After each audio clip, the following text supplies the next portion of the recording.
Hi, welcome back. It has been a while. I've been here, up and there, here, down, up and there, up, down, down, up, there.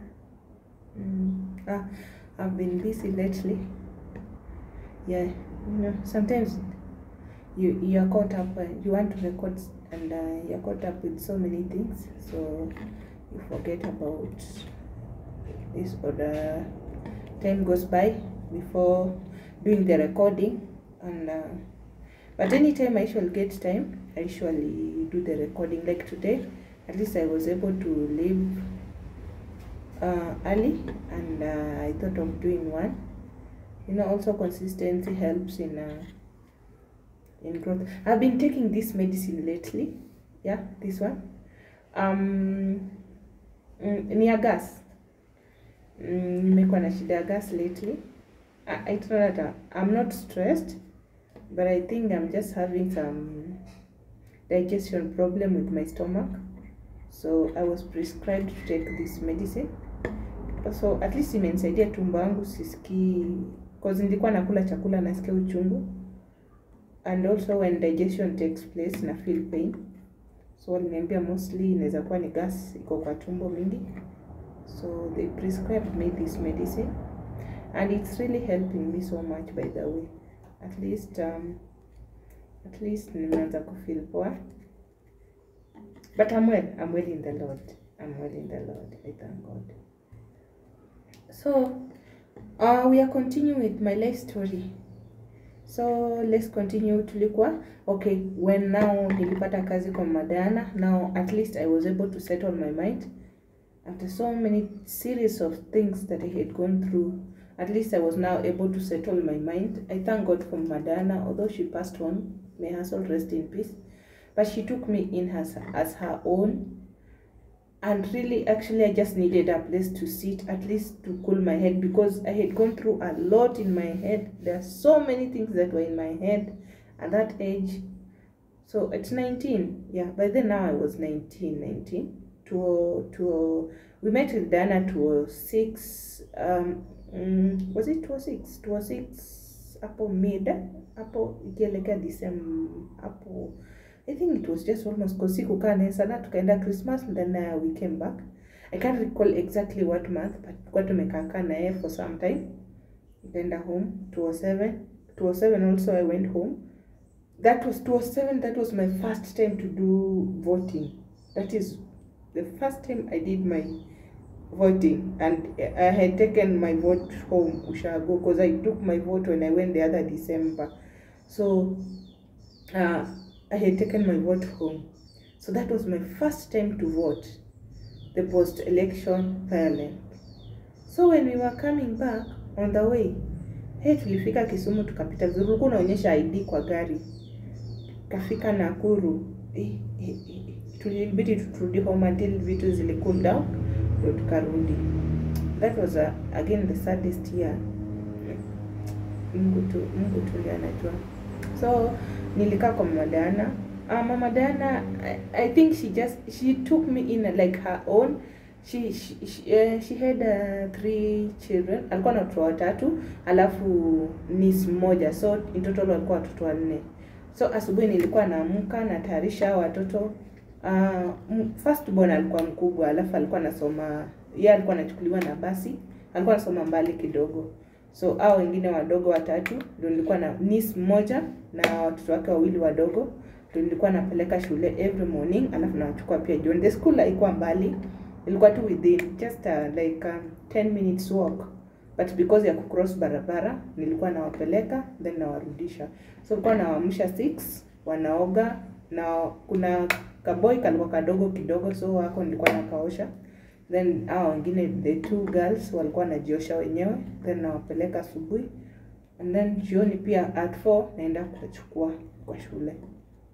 So that's how I stayed at Mama Diana's place. Mama Diana aliniacha freestyle, like that house ilikuwa ni kama kwetu. Mimi even kununua vitu kama like personal stuff, the only thing maybe nilikuwa na buy mine ni nguo tu, but other stuff zote ilikuwa ngania na nibaya sabuni ya kuoga, mafuta, hizo sanitary towels, everything. She used to do it for me. And again, she used to give me like, tulikuwa naenda shopping. Mimi ndo nilikuwa naenda shopping saa zingine na watoto. Alafu una driver, alikuwa na driver, so driver anapeleka shopping, nafanya shopping. Alafu pia anaturudisha. Yeye tu kitu alikuwa anatupatia ni card, then ina nini. So like, alafu she was so motherly to me. She was so I don't know, I think just God sent her my way, because I just needed a place to sit and just cool, like to feel at home. And Mama Dana came in for me. So 2007, I stayed with Mama Dana 2007, 2008, 2009. I came to her place when her firstborn was in class 6, and then secondborn, okay, walikuwa wameachania range. Secondborn alikuwa class 2, then lastborn alikuwa the middle class, inaitwanga je, ilikuwa baby class, then pre-unit, nursery, then pre-unit. He was in the middle of hiyo, ndo akaenda pre-unit. So mimi nilikuwa nafanya tu kazi zangu, najipanga, nikishapeleka watoto shule narudi, natengeneza nyumba, everything. By 10 mimi nilikuwa nimemaliza kazi, hata naenda kulala tena, nangojea mpaka phone tengeneze chai, alafu naendea watoto. Nikirudi sasa watoto wanakunywa chai, and then wanaingia kuoga, wanafanya homework yao. And I was so like, mimi nilikuwa na coordinate watoto vizuri, because at least nilikuwa nimeenda shule, so nilikuwa at least mtu learned, so nilikuwa nawasaidia at least primary things, sikuwa nashindwa. So walikuwa wakikuja at 4. Sasa hiyo nikitoka kwa nyumba nimetengeneza chai, nimeweka kwa flask. Inaitwa flask kama thermos. Inaitwa flask. Is it flask or thermos? So nikiweka hapo chai, naenda kuchukua. Huyu mkubwa alikuwa anakuja around 6. Je, alikuwa analetwa na basi, tena anapelekwa na basi. So huyu alikuwa anakuja around 6. So hao wadogo ndio nilikuwa hao na tengenezea chai, naweka kwa flask. Wakirudi hivi, nikishaenda nikiwachukua kutoka shule, walikuwa wanakuja direct wanakunywa chai kabla hata wa change, because nilikuwa naona sometimes wanajichafua kisha change. Unajua mtoto akikunywa chai labda saa nyingine anaweza jumwagia or something of sort. So mimi nilikuwa naona ama sometimes nilikuwa na prefer kunywa chai ndio wakienda kuoga na kuchange, ndio wakuja wafanye homework while I cook supper, nikiwasaidia kufanya homework. So walikuwa tukifika hivi wanakunywa chai ya saa 10, then wanaenda juu kuoga. At least jioni walikuwa na wote wanajiosha wenyewe. Hata huyu mwenye kwa nursery alikuwa anaenda kadajumwagilia tu maji, ile tu kumwagilia. But asubuhi nilikuwa namuosha, because mamake alikuwa amesema at least jioni unamwachilia anajifunza kuoga. Although he was still younger, he was around 6 years. 5 or 6, I can't remember exactly, but at least I can remember the class he was. So yeah, at least jioni akikuja kanafungulia shower tu, ni ile kujisplash tu maji ile, auntie nimemaliza kuoga. Okay, they used to call me auntie or Melissa, but with time walikuja kazoea tu kuniita Melissa. So me, I was okay with calling my name. I had no problem with that. So tukabond, we were like a family. So wakimaliza kuoga, wanachukua homework, and they were so strict, and I thank God. I thank God. The children were so strict. They knew, like before their previous auntie somehow walikuwa wamewalegeza kidogo, but sasa venye mimi niliwashika nikawashika line.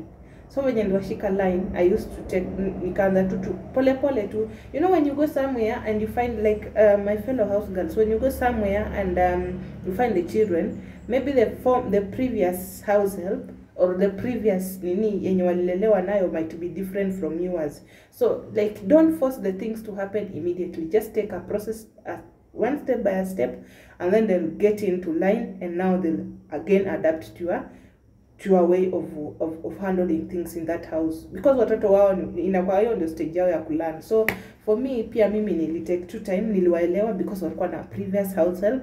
Sasa mimi ndo niliingia nikawaleta kwa line. So with time, because unajua wao walikuwa wamezoea wakitoka shule wanakunywa chai, wanakaa sitting room watch cartoon. Unapata mtoto by 7 hata hajafanya homework, ndio hiyo sasa wanangangana homework. Watoto wanaenda kulala late 10 huko, na mtoto anafaa amka asubuhi. So with time mimi niliwazoesha, nikasema wakikuja they take chai ya saa 10, wakishamaliza kukunywa chai ya saa 10, at least sasa hiyo wanakunywa chai because cartoon ilikuanga from 4 to 5.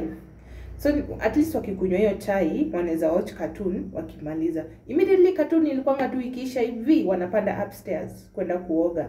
Or kuna ule mmoja atajitolea sema mimi naenda kuoga na nirudi chini na homework nikiwatch cartoon. So ilikuanga hivyo, mimi sikuwa na shida, but at least 4 to 5 nilikuwa nawapatia ni free time, they can take tea while also they watch cartoon. So walikuwa na watch cartoon from 4 to 5, then wanaenda wanaoga. Wakishaoga wale wanapanda juu kwenda kuoga. Okay, nitawatolea nguo, kila mtu nimekea nguo zake kwa bed yake zenye atavaa za kulala. Like wakirudi jioni hakuna haja walikuwa wanavaa tu nguo za kulala cause no need ya kuvaa hizi nguo zingine. See, they are going to sleep apart from from Monday to Friday nilikuwa nawatolea nguo za kulala. So wakikuja kila mtu namwekea nguo zake, but mimi sometimes nilikuwa nafanya prior to, because kama like before niende natoa nguo naweka hapo kwa bed, kila mtu nampangia zake. So wakienda kuoga na make sure tu wamepanda juu, wametoa nguo. Alafu pia niliwafunza wakachukua mtoto akitoa nguo, before alikuwa anatoa nguo anaacha tu kwa room hivyo. Nikakuja nikawa train, mtoto akitoa nguo anaweka kwa nguo chafu, then anakuja anavaa hizi clean. So niliwafundisha tu hivyo with time. Kama wasichana walikuwa hao wadogo wenye nilikuwa sasa nao wenye nilikuwa nawapeleka shule, hawakuwa wanajua kuosha innerwears, walikuwa wanaziweka kwa nguo chafu. But with time nilikuwa nawafundisha tu pole pole, you clean your innerwear like this, then you hang it there or you go and hang it outside to dry. So with time niliwatrain tu pole pole. Na unajua mama yao and their dad, they used to be throughout busy. Like for them hata kuwaona ulikuwa unaona. Mimi nilikuwa naona because asubuhi at least wakitoka nitawaona, na jioni wakirudi siku tulikuwa tunawaona because wao walikuwa wanakuja kwa nyumba late, even 12 huko 1 huko, watalala mpaka around 10 waamke labda watatake breakfast, because mimi nilikuwa nikiset to table ni hivyo, wanakunywa breakfast wametoka meenda. Kama mama ataniuliza is there anything you need, everything is okay, hivyo na meenda. Tena kumuona utamuona the next day akitoka. So at least for me nilikuwa nawaona wakiamka wakitoka, but watoto from Monday to Friday hawatawaona because wakati watoto asubuhi wakiamka wakienda shule wao bado wamelala, na jioni wakirudi wazazi wao nao wametoka. So by the time wanaonana tena labda ni Saturday na Sunday peke yake, na hata bado Sunday saa zingine mimi nilikuwa naenda nao church. So hata pia mimi sasa nikawafunza tu, nikawatrain pole pole. I trained those children until one day their mom, sasa with time mamao alianza sasa kuona watoto. I think hata hiyo disarrangement ya watoto nilikuwa namfanya saa zingine, I think anatoka hata Sunday anaacha tu watoto na Househelp. So I think with time venye aliona nimetrain watoto, akiingia rooms zao wako neat, yani kila kitu, mpaka sasa akaanza kutoka Sunday hakuanga anatoka anakaa na wao. Alikuwa so amazed with my work. Akasema, you've changed these children at least wanaweza tu jipangia room. Yani mtoto anajipangia room. Hata huyu msichana mkubwa alikuwa tu amezoea akitoa nguo anaachanisha hivyo. Huyu mwenye alikuwa class 6, yeye alikuwa shule nyingine. So wanashangaa, are these my children that I used to know? I'm like, yeah, I've just trained them slowly by slowly, with children. And that's one thing as Househelp, maybe somehow we fail. When you go in someone home, watoto utapata walikuwa labda wamelelewa na mtu a different person, and all of us we are not brought up the same. All of us, there's a way we need things to be arranged, the way things should be done. And for me personally, when nilikuanga nikienda kwa nyumba wenyewe kufanya kazi ya nyumba, unless tu ni ile tuta agree, but when we agree nilikuanga na hiyo, at least I train the children to make sure that watoto wasikuje wakaribika, because I used to take them like my own children. So niliwatrain watoto wakakuwa sawa, walikuwa wanapanga nyumba, wanapanga room zao. Ukienda mtoto amepanga room yake mpaka unashangaa kama ni mtoto. Hata mpaka kaboy kaka adapt kalikuwa kanapanga Melissa, come and see, nimepanga room yangu. Juu kila mtu alikuwa na room yake. So unaona wamepanga nguo zao chafu, wameka kwa nguo chafu. Nikawafutisha. So I thank God, at least that is another thing I felt like I've gained something by training the children the way they should go, so that when they are grown up they are not till nowadays they still unapata mpaka I still communicate with them on Melissa, you should come and visit us, Melissa, because I left something in them at least that they usually see and feel like at least I did something. And I also feel proud when I hear the children saying that at least you showed us a way. But then nilishika hiyo nyumba, alafu hiyo nyumba ilikuwa kidogo usafi, ilikuwa imelegea kidogo, nika clean. Alafu unajua plus ile stress nilikuwa nayo, so I just wanted to completely to forget about all I had gone through, and I just concentrated on my work so much, 100% concentrated on my work, that I did not want to do anything to do with the outside nini. Alasa uzuri tena nilikuwa nimeshajua church, so nikaanza kwenda ngatu church. Sasa kitu ili nishika sasa kabisa sasa ndio nikasahau my past, my pain and everything. Ni church. I thank God for St. Augustine Madaraka Church. Venye sasa nilikuja kwa Madana, at least ilikuwa karibu. Hapo nilikuwa tunatembea, si kwanga natumia fare.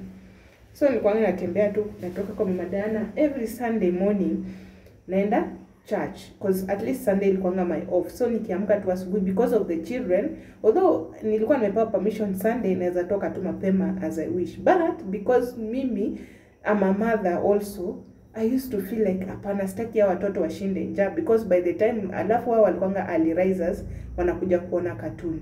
So nilikuwa naona wakiamka at least kuna chai, so huyu msichana mkubwa akiamka anaweza wawekea chai yenye already nimeshapika na wapakie mkate.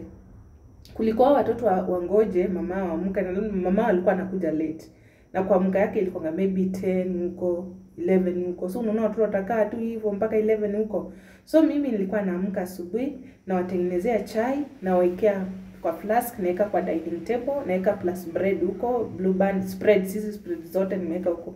So at least hata ukiamka they'll be able to, because hata nilikuja nika train na watu wadogo wenye walikuwa class 3, the niece and the daughter wenye walikuwa class 3, nikawaonyesha wenye wanaweza paka mkate, chai anawezeka, koroge nini, alafu ana nina ukimaliza unafunga vizuri, alafu ukimaliza sani yako, ukimaliza kukula sitting room, unaipeleka kitchen kwa sink.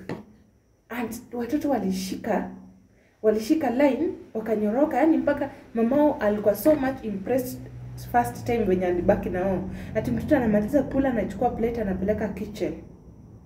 Na hata kaka kasichana kakubwa kalikuwa class, kalikuwa saka kubwa, kalikuwa kameshaanza after 1 year hivi, kalikuwa kashaanza unapata like akipeleka vyombo zikipelekwa kitchen kanachukua kanaosha, alafu anaambia wengine wapange kwa kabati, wapange kwa hizo kabati zenye za kwanga za kitchen hizo.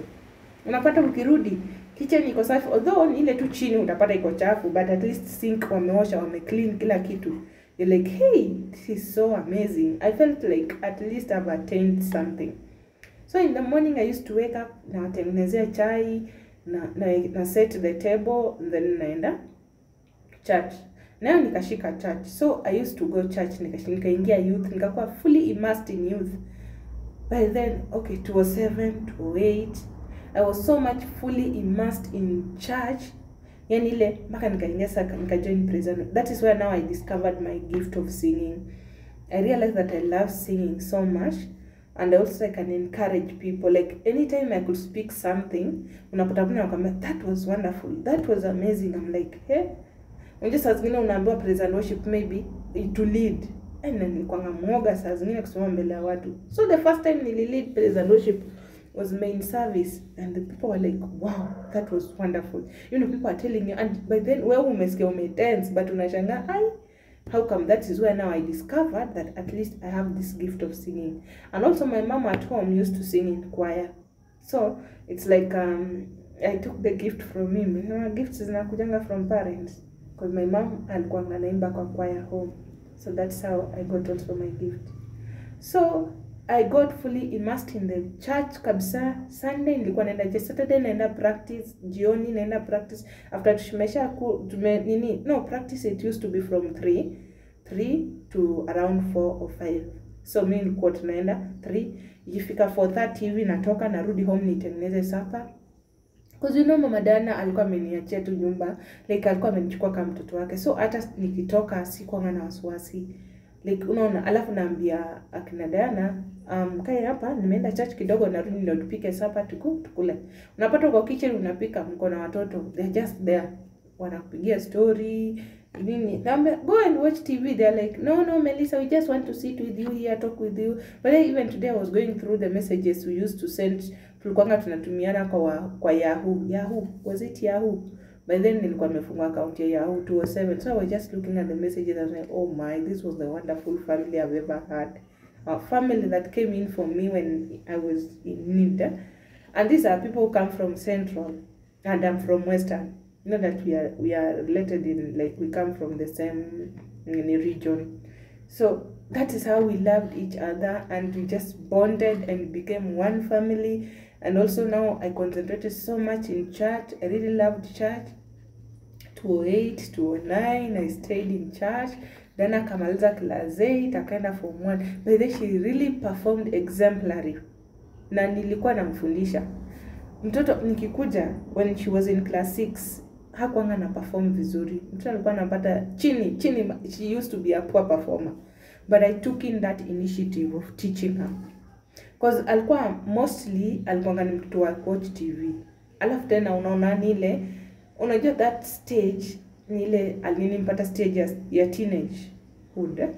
So, you know, the other, I can't say the others down there, but I can say the former, alikuwa nampeleka marathon. Unaona teenage girl, anataka time yake, space yake.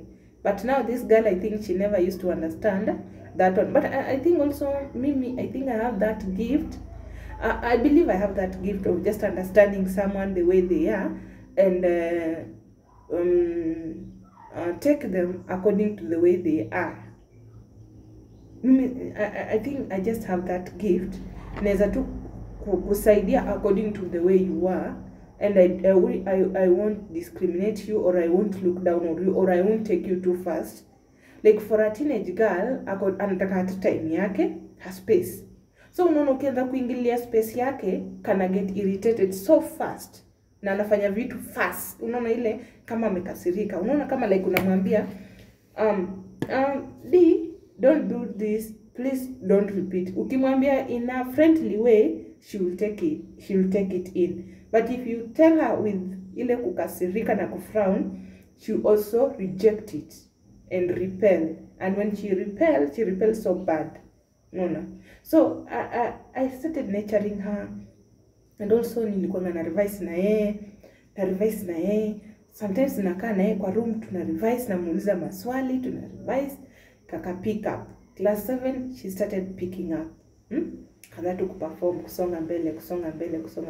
Class 8, sasa ikakuwa ni ile one on one, niko na yeye, sikuwa namwachilia. Na pia baada wadogo nilikuwa na wao.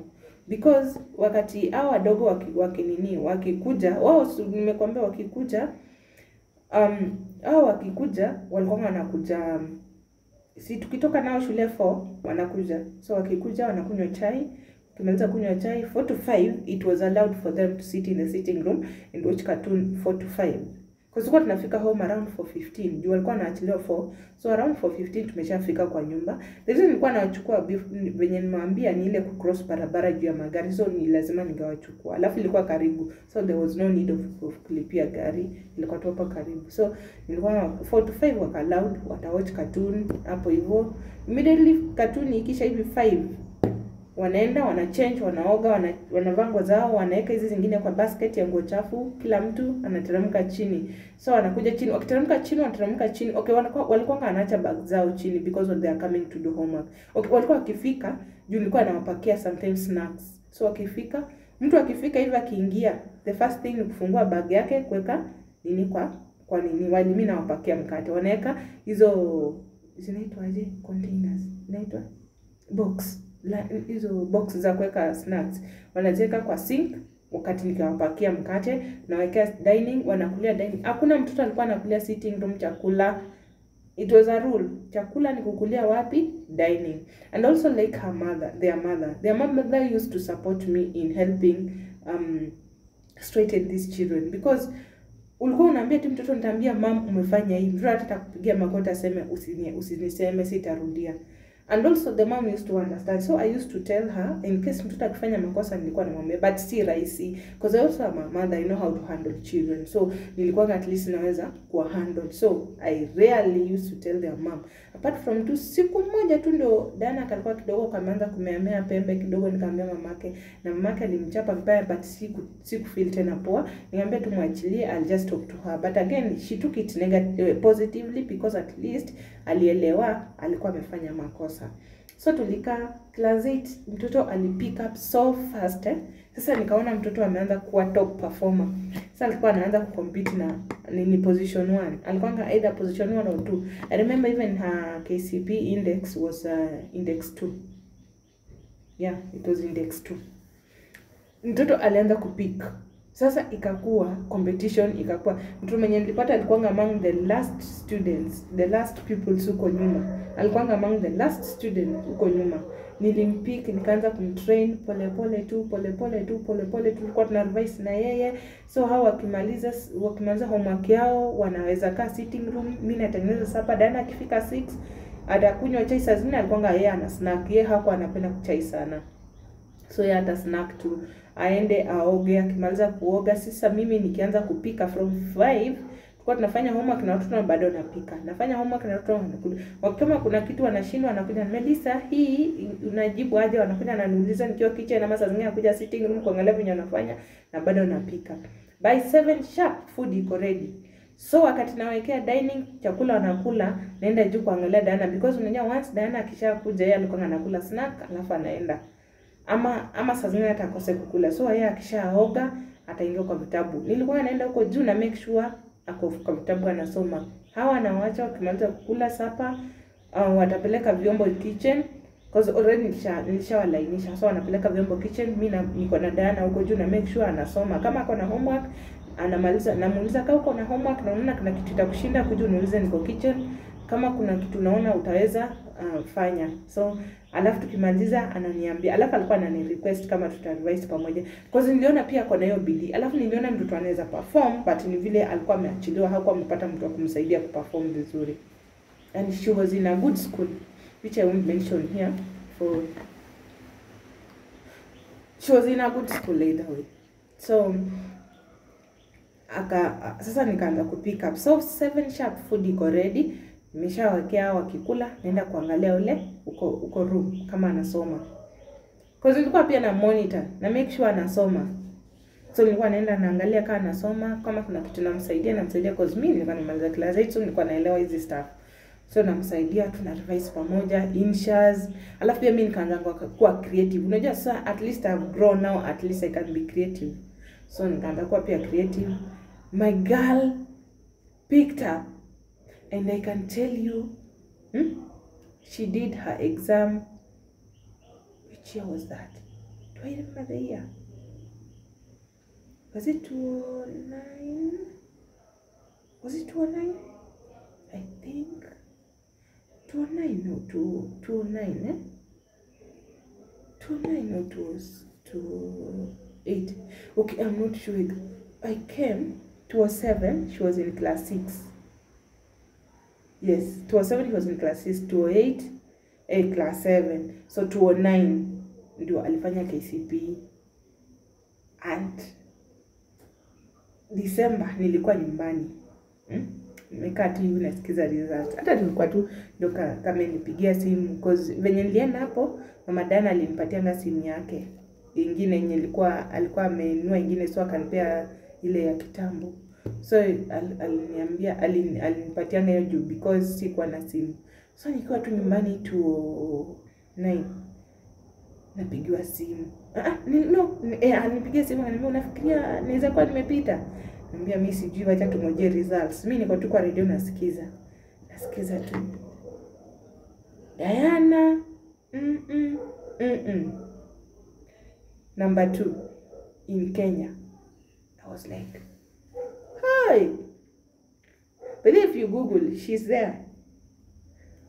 She had 442 marks out of 500. Which I feel like you want to, yani, na nilikuwa home, I felt so happy. I felt like, that was now my second achievement that I had done in my life, that I felt like I've achieved something. I picked this girl. She was a lower performer. She used to be among the last people. I picked her from there. And mpaka today, that girl, when she calls me, she says, Melissa, you really helped me a lot. And I'm telling her, you also help somebody outside there. Also, wherever you are, also help somebody. Let somebody feel that that positive impact in your life that you've done to her. So that's how I picked her up, and then we continued 2010 aliitwa Alliance Girls. I was like, oh my goodness, I was so happy for the girl. Yani nile tu acha tu tuachie Mungu vitu zingine. I was so happy for her, and also hao wengine pia niliwashika line, wakanyoroka pia, wakaanza kwenda hivyo hawakuwa ilegeza, wakaendelea. So 2010 nao ameingia form 1. Sasa hata mimi nikaanza kumtrain sake venye alikuja midterm form 1. Juu nilikuwa na my intro, hizo vitu za introduction to biology, introduction to chemistry, introduction to physics, sijui properties of matter, sijui whatever. Hata mimi nilikuwa bado nazikumbuka zenye nilifundishwa home. Let's meet in my next video. Niwaambie after she had come back for midterm, first term, uniform za AGHS, Alliance Girls High School. See you in my next video. I'll tell you more about what happened next. Thank you so much, and stay blessed. Encourage someone, stay positive.